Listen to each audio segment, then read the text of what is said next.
Hello everyone, welcome back to my YouTube channel. In today's video, we will be talking about Canada.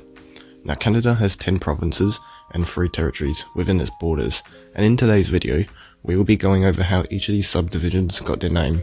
Now let's get started with this video, starting with the 10 provinces. First up, we have Alberta.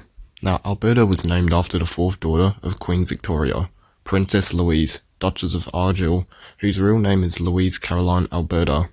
Now Alberta was originally created in 1882 as a district of the Northwest Territories, and it was named by the Marquis of Lorne, who happened to be married to Princess Louise.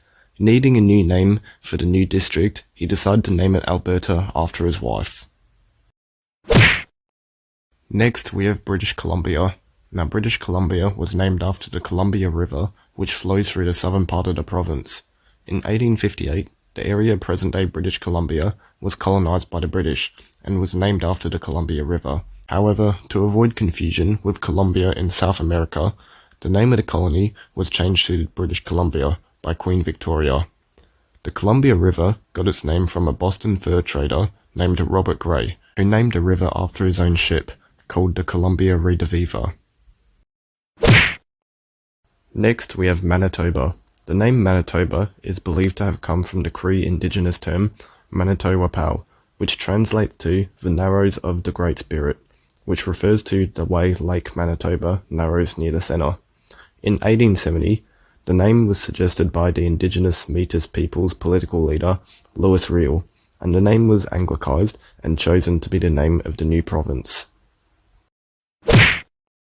Next, we have New Brunswick. New Brunswick was originally part of Nova Scotia, but it broke off in 1784 to form a new colony due to a sudden influx of Loyalists fleeing the American Revolution. The Loyalists then chose to name their new colony New Brunswick after their at the time king, King George III.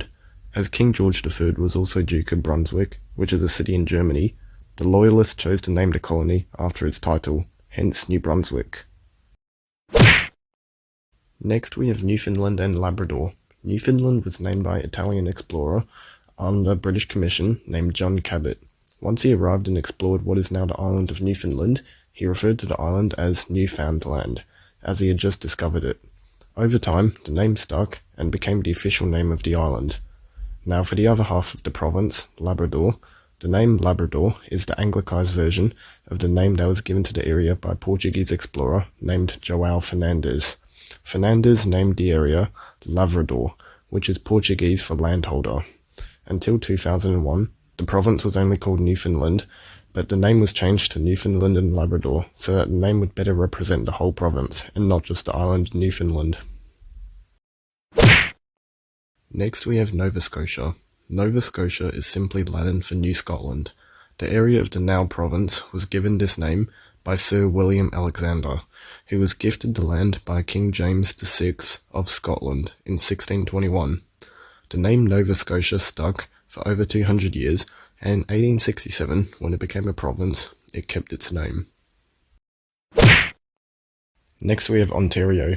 The name Ontario originates from the Iroquois indigenous word Canaderio, which means sparkling water, in reference to one of the Great Lakes, now known as Lake Ontario. When Ontario became a province in 1867, the name of the province was named after Lake Ontario to reflect on the natural beauty of the area.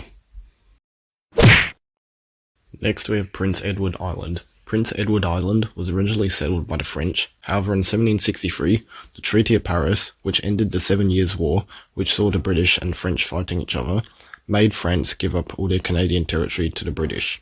3 decades after acquiring the land, in 1799, the British settlers named the island Prince Edward Island after Prince Edward, the Duke of Kent and Strathearn. Next we have Quebec. The name Quebec is an Algonquin indigenous term which translates to narrow passage.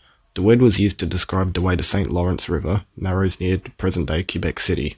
As Quebec City was established at this narrow spot, it got the name from the river, and eventually, when the province Quebec was founded, it was named after the city.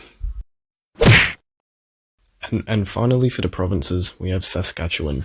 Saskatchewan was named after the indigenous Cree word Kisiskatchewanisipi, which means swift flowing river, which was used to describe the Saskatchewan River, which flows through the province. In 1882, Saskatchewan was created as a district of the Northwest Territories, but along with Alberta, in 1905, it became a new province, and received its new name. And now we move on to the three territories, beginning with the Northwest Territories. Now the name is simply a reference to the geography of the territory, being located in northwestern Canada. Next we have Nunavut.